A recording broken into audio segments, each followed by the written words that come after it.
Social media पर किसी पाकिस्तानी साहब ने लिखा है कि चंद साल पहले की बात है, मैं दुबई में यूरोप के मुल्क हंगरी की एक कंपनी में काम करता था। वहां मेरे साथ हंगरी का एक इंजीनियर मेरा कोलीग था। उसके साथ मेरी काफ़ी बातचीत होती रहती थी। एक दिन हम लोग पैकेट वाली लस्सी पी रहे थे, जिसे वहाँ मुकामी ज़ुबान में लबन बोलते हैं। मैंने इसको बोला कि ये लस्सी हम घर में बनाते हैं। वो बड़ा हैरान हुआ, बोला कैसे? मैंने उसे कहा कि हम लोग दही से लस्सी और मक्खन निकालते हैं। वो और भी हैरान हो गया, कहने लगा ये कैसे मुमकिन है? मैंने बोला हम गाय का दूध निकालकर उसका दही बनाते हैं, फिर सुबह मशीन में डालकर मक्खन और लस्सी अलग अलग कर लेते हैं। ये हाथ से भी बना सकते हैं। वो इतना हैरान हुआ जैसे मैं किसी अनोखी दुनिया की बात कर रहा हूं। उसने कहा कि ऐसी बातें मेरी दादी सुनाया करती थी। फिर कहने लगा मेरी बात लिख लो, तुम लोग भी कुछ सालों तक ऑर्गेनिक यानी खालिस देसी चीजों से महरूम होने वाले हो। मैंने पूछा वो कैसे? कहने लगा हंगरी में भी ऐसा हुआ करता था। फिर सारी मईशत यहूदियों के हाथ में आ गई, इंतजामी मामलात भी यहूदियों के हाथ में आ गए। उन्होंने क्वालिटी और सेहत के हवाले से मीडिया पर कैंपेन चलाई और जितनी भी ऑर्गेनिक चीजें थीं उनको सेहत के हवाले से नुकसानदेह करार दे दिया, जैसे खुला दूध, खुली रोटी, गोश्त, होटल, फ्रूट वगैरह वगैरह। अब क्या हुआ? ब्रांड मुतारिफ हो गए जो इंटरनेशनल लेवल के मायार के मुताबिक थे। वैसे इंटरनेशनल मायार भी तो ये लोग खुद ही तय करते हैं। इसी तरह गोश्त सप्लाई करने वाली कंपनियां मार्केट में आ गईं। उनका गोश्त डब्बों में अच्छी खूबसूरत पैकिंग के साथ मिलने लगा और जो आम बेचने वाले थे उन पर अदारों के छापे पड़ने लगे। मीडिया पर उनको गंदा किया जाने लगा। नतीजा क्या निकला? गोश्त का काम करने वाले छोटे कारोबारी लोगों को रोजगार से हाथ धोना पड़ा और जो थोड़े सरमायादार थे, गोश्त सप्लाई करने वाली कंपनियों ने उनको अपनी फ्रेंचाइजेस दे दी। अब वो कंपनियों का गोश्त फरोख्त करने लगे। आम कसाई गोश्त वाला जानवर लेकर ज़िबा करके गोश्त साफ करके बेचता, बड़ी बेईमानी करता तो गोश्त को पानी लगा लेता। और कंपनियां क्या करती वो किसी को नहीं पता। पूरा जानवर मशीन में डालते, उसका कीमा कीमा करते, गोबर और आंतों समेत, फिर उसमें केमिकल डालकर साफ करते, उसको लंबा अरसा तक महफूज करने के लिए और केमिकल डालते, फिर उसके मुख्तलिफ साइज के पीस बनाकर पैक करके मार्केट में डाल देते और लोग ब्रांड के नाम पर खरीदते।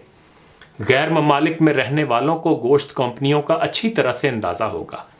बड़ी कंपनियां किस तरह से अवाम की जहन साजी करती हैं, इसकी एक मिसाल गधे के गोश्त का ड्रामा था जो मीडिया पर रचाया गया ताकि लोग बड़ा गोश्त न खाएं और मुर्गी की तरफ वापस आएं।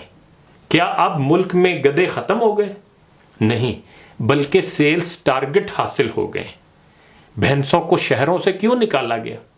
ताकि खालिस, ताज़ा, सस्ते दूध की जगह डिब्बे वाला दूध फरोख्त हो। जब मतलूबा टारगेट पूरे नहीं हुए तो खुले दूध के पीछे पड़ गए।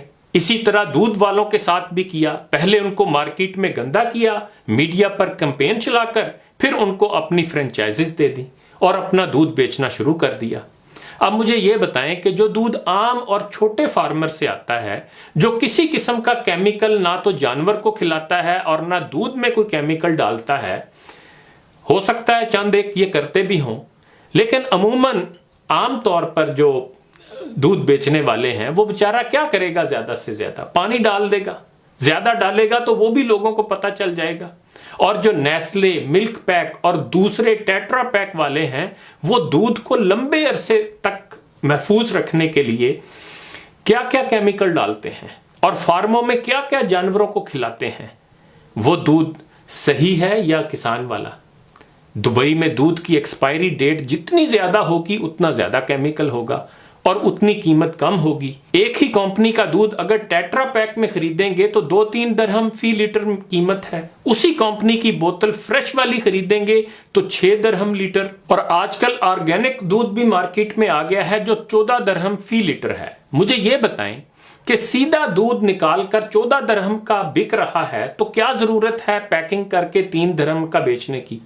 دنیا میں لوگ اب آرگینک کے پیچھے بھاگ رہے ہیں اور ہم بدقسمت لوگ برانڈز کے ہتھے چڑھ گئے ہیں۔ اب پاکستان میں بھی بڑے بڑے ڈیری فارم بن رہے ہیں اور ہر دوسرے دن حکومت دودھ والوں پر چھاپے مار رہی ہوتی ہے اور میڈیا پر دکھا رہی ہوتی ہے کہ دودھ میں یہ ملایا وہ ملایا۔ او بھائی، اگر کاروائی کرنی ہے تو میڈیا پر شور مچانے کی کیا ضرورت ہے؟ کیوں لوگوں کا اعتبار اٹھانے کے لیے ذہن تبدیل کر رہے ہیں؟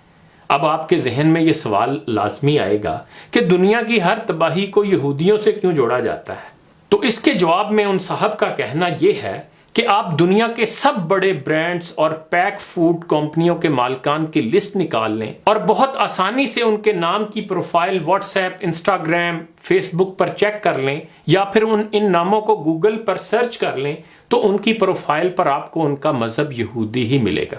دنیا کے زیادہ تر کاروبار کے مالک یہی یہودی ہیں۔ کاروبار کے ساتھ ساتھ یہ لوگ انٹرنیشنل میڈیا کو بھی کنٹرول کیے ہوئے ہیں اور جب چاہیں عوام میں پروپیگنڈا پھیلا دیتے ہیں۔ میری ساری گفتگو کے حوالے سے کسی کو کوئی شک و شبہ ہو تو میں اسے تجویز کروں گا کہ وہ جان پرکنز کی مشہور زمانہ کتاب دی کنفیشنز آف اکنامک ہٹ مین پڑھ لے۔ دنیا کا نظام کیسے چل رہا ہے سب سمجھ میں آ جائے گا۔ بہرحال اس گفتگو کا مقصد یہ ہے کہ ہم اپنی قدرتی خوراک کو اپنائیں اور شارٹ کٹ سے بنی ہوئی ہر اس خوراک سے خود بھی بچیں اور خاص طور پر اپنی اولاد کو ان سے بچائیں، مثلا پیپسی، کوک جیسے drinks, pack juices, pack chips, مختلف سنیکس، برگر، پیزا، کیونکہ ان میں بھی پیکڈ فروزن چکن اور پیکڈ لوازمات استعمال کیے جاتے ہیں۔ اعداد و شمار دیکھ لیں، یورپ اور امریکہ کے اکثر ممالک جہاں کرونا اموات سب سے زیادہ ہوئی ہیں وہاں کی زیادہ تر آبادی کی خوراک یہی برگر، پیزا اور پیک فوڈز ہوتی ہیں۔ ابھی بھی وقت ہے، قدرتی غذا کی طرف آئیں۔ شہروں والے بھی اپنے اپنے گھروں میں گملوں میں بھی اتنی سبزیاں اگا سکتے ہیں جو گھر کی ضروریات کے لیے کافی ہوں۔ برگر، پیزا، شوارما، پیپسی اور بیکری آئٹم سے جان چھڑائیں۔ مہمانوں کی توازے کھجور، دودھ، ستو، خشک میوہ جات یا پھلوں سے کرنے کی کوشش کریں۔ اس کلچر کو رواج دیں۔ سادہ طرز زندگی میں برکت بھی ہے اور آسانی اور صحت بھی۔ جان ہے تو جہان ہے، صحت کی قدر کریں، یہ ایمان کے بعد اللہ کی سب سے بڑی نعمت ہے۔ خدا ہمیں اچھی سوچ اور اچھی عادات اپنانے کی توفیق عطا فرمائے۔ انہی گزارشات کے ساتھ اجازت چاہوں گا۔ اپنا خیال رکھیے گا۔ اللہ حافظ۔